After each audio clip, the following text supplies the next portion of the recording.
2019. Muito obrigada, senhora presidenta.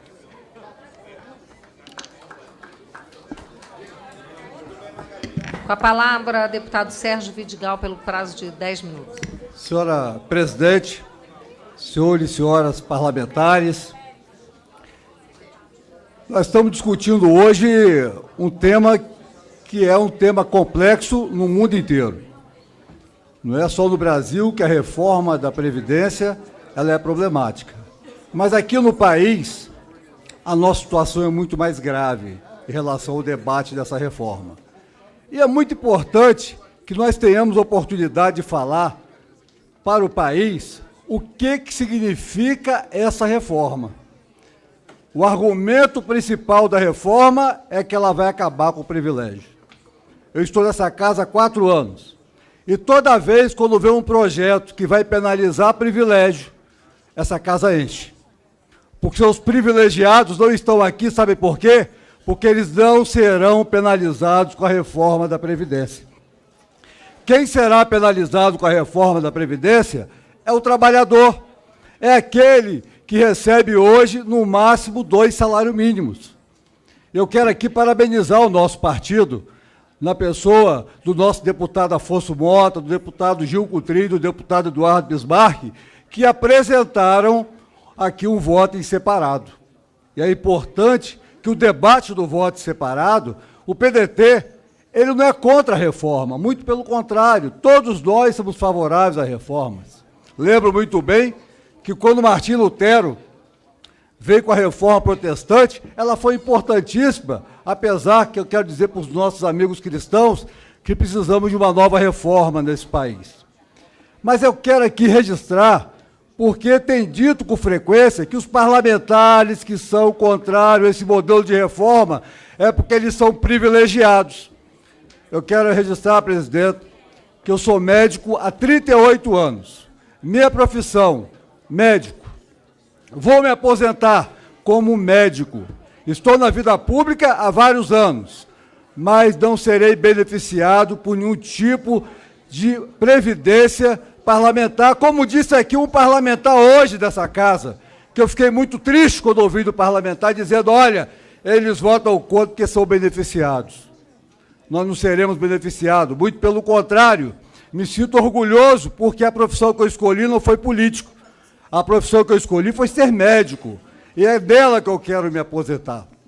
Mas eu quero aqui registrar, senhor presidente, porque o modelo que estou se propondo de reforma da Previdência, o desembolso aí, a economia de R$1 trilhão, a conta não fecha. Primeiro que eu não conheço reforma de Previdência em lugar nenhum aonde se faz previamente um cálculo atuarial.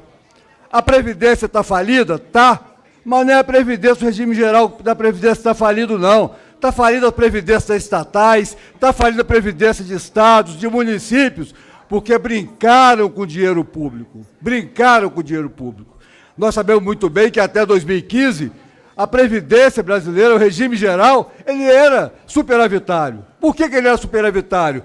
Porque o Brasil vivia o pleno emprego. É só o país voltar a gerar emprego que nós teremos uma base maior de contribuição e teremos resolvido o problema da Previdência. Não sou contrário, discutir a idade mínima. Não, eu sou médico. Não tenho nenhuma dificuldade como médico trabalhar até os 65 anos de idade. Mas eu quero aqui registrar que um coletor de lixo que passa da sua porta correndo atrás daquele caminhão, é impossível ele conseguir trabalhar até os 65 anos de idade. E assim como outras profissões.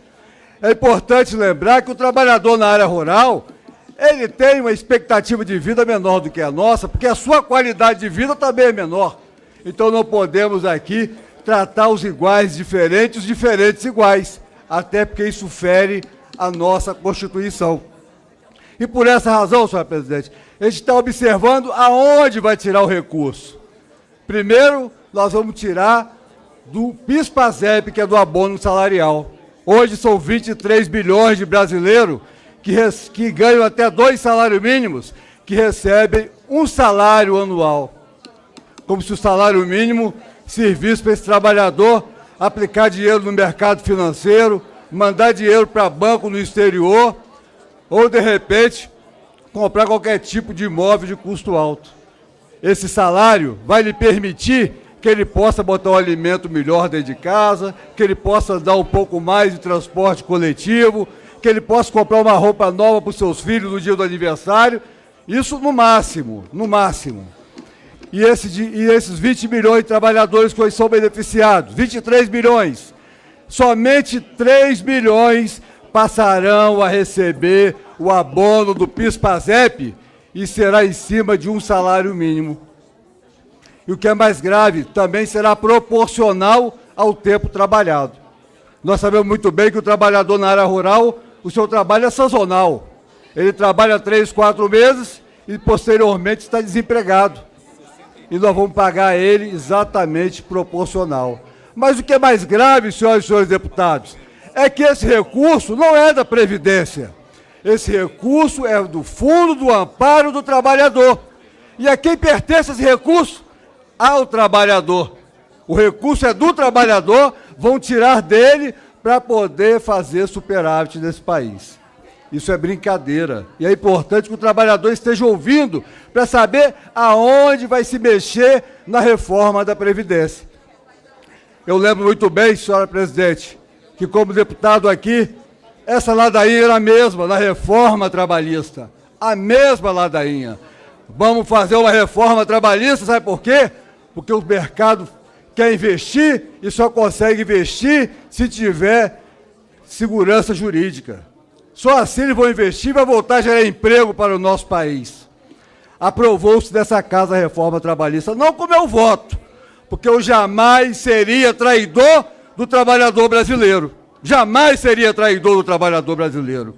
Não com meu voto. E aí está a resposta. A resposta está aí. Nós temos hoje quase 14 milhões de brasileiros desempregados. Sem contar que o que é mais grave, que talvez nos atentamos a isso, 5 milhões de desalentados.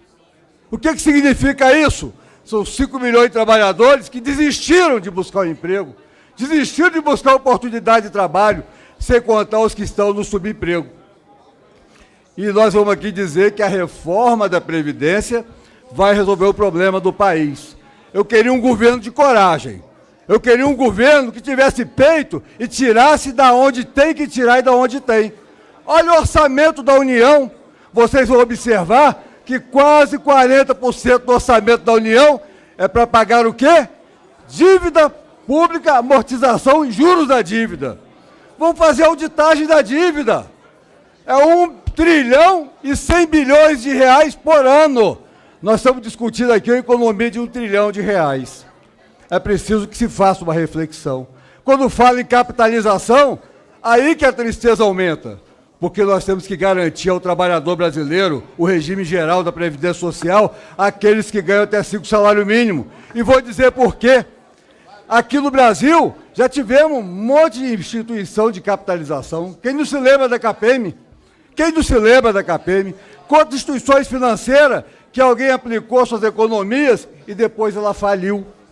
E quando ela faliu, mandou-se fazer uma intervenção judicial para poder pagar aos credores com o saldo da instituição.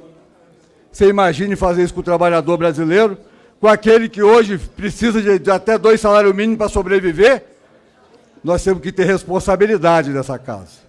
Quando fala no BPC, a tristeza aumenta mais ainda, porque são 4 milhões e 500 mil brasileiros deficientes físicos e idosos que recebem um salário mínimo. Eu queria até sugerir aos parlamentares que são favoráveis à reforma que tentasse sobreviver uma semana com salário mínimo. Não um mês inteiro, não. Uma semana com salário mínimo. E queria fazer um desafio àqueles que vão votar a favor da reforma da Previdência, se eles são segurados do regime geral da Previdência Social. Muitos já têm uma aposentadoria, têm 2 aposentadorias. Nós não podemos permitir isso, senhora presidente. Tirar dinheiro do BPC para poder acertar, fazer superávit primário. E eu quero, senhor presidente, e aos parlamentares, vamos fazer uma reflexão. Vamos entender que o futuro dessa população depende de nós. Nós aqui vamos discutir, vamos aprovar o futuro da população brasileira. E eu quero aqui dizer que o voto do PDT, nós estamos a favor pela inconstitucionalidade desse projeto, porque ele fere a cláusula pétrea e nós vamos também lutar. Ou se muda a reforma, ou não se terá reforma nesse país, porque chega de fazer pobreza e miséria no Brasil. Muito obrigado. Com a palavra, deputado Helder Salomão.